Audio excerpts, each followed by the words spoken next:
Good day viewers, welcome to my channel. I hope you guys are all safe, well and healthy. Guys, my channel is about things I love. So today I want to talk to you about this. My Honda NC750X manual 2016 model. Guys, I want to give you a brief history of these models. From new, these bikes were available in both manual and automatic transmissions. The automatic was known or is known as a DCT or a dual clutch transmission. These bikes are actually still available new, although it has received many upgrades over the years, which included lighter frames, more storage space and vastly improved looks, as well as better suspension and more power. As far as I know, in some markets, the NC750X is only available new with a DCT without a manual offered. In South Africa, however, the manual is still offered as a new bike together with a DCT. Funny fact, worldwide, people riding the DCTs are glad they have the DCTs, but people riding manuals are glad they got manuals. So it's absolutely based on your own preference. There is no better or worse transmission. These bikes were never intended to be high-performance machines. The bikes were made to be ultra-reliable, dependable, day-in, day-out workhorse, which was made to be very fuel-efficient, versatile, and easy to maintain. Don't take my word for it. Go and have a look on the interwebs, and you will see that Honda certainly achieved their set-out goals for this machine. The NC range started life initially as a NC700 derivative, but was soon changed to a 750. Internationally, there are still many 700s on the road. The NC range included in some markets a NC700 and a NC750S, which was a little bit more a sporty raked version of the same bike.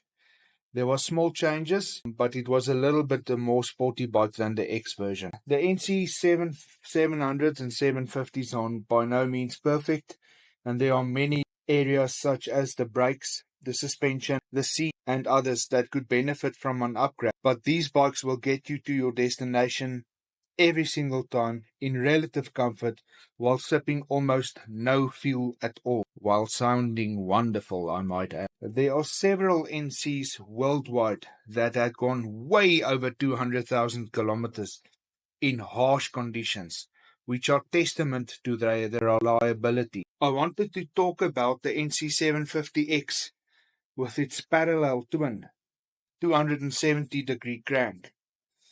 This engine has very similar geometry than the Honda Jazz or Fit 1.4-liter engine. The engine only revs to 6,500 RPM. Later models revs to 7,500 RPM. It has tremendous torque at the low engine speeds.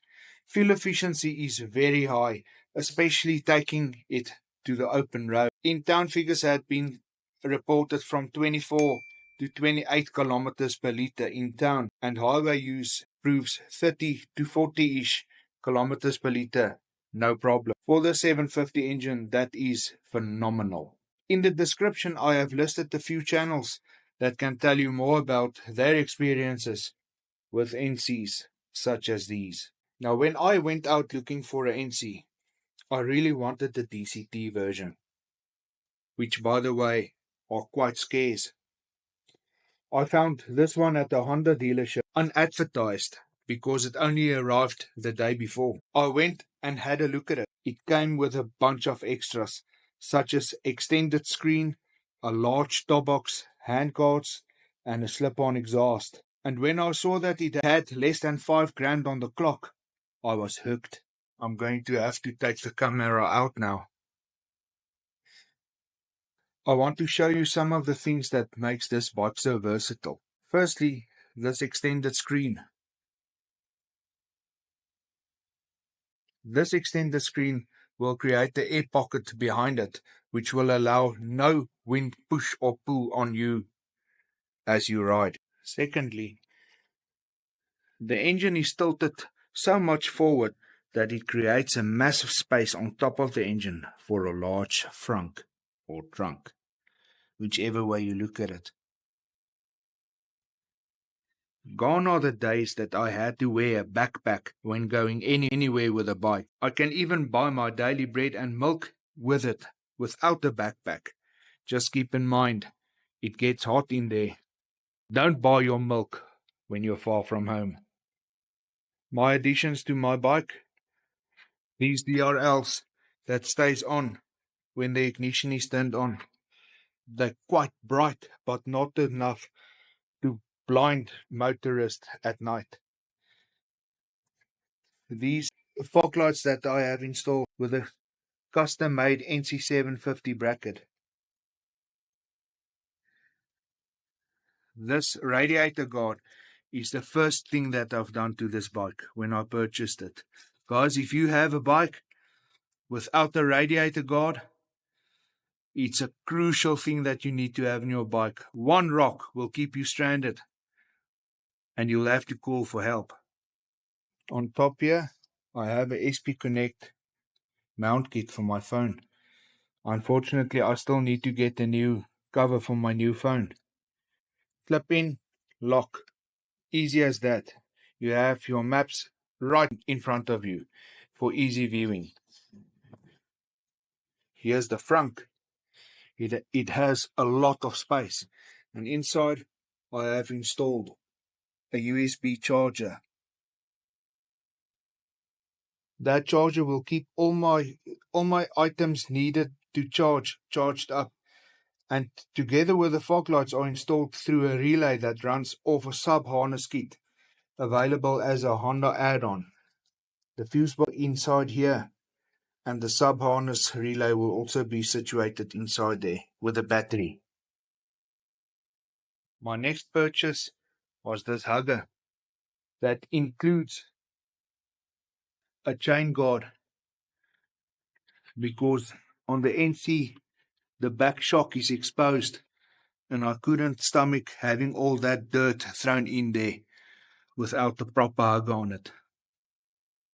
Next up, I installed these Metzeler M5 Interact Sport Decks from Bike Tire Warehouse in Midrand.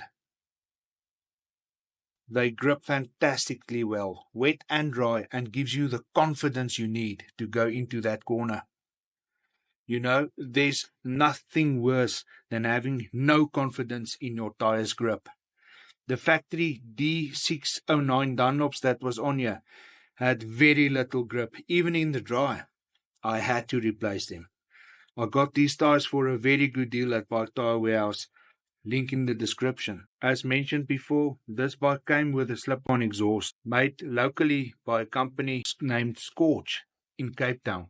Unfortunately, it appears as though the company has closed down during COVID pandemic. This exhaust sounds wonderful. It has a deep sound, which I absolutely love. Then guys, my last addition is this large Kappa top box, which the bike came with. Kappa and Givi is the same company.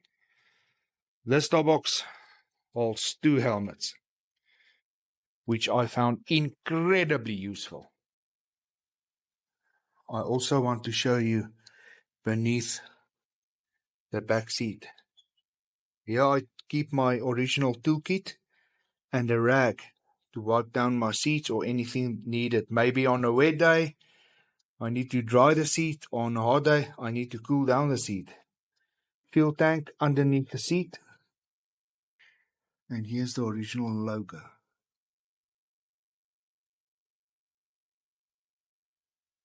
Guys, that's it for this video.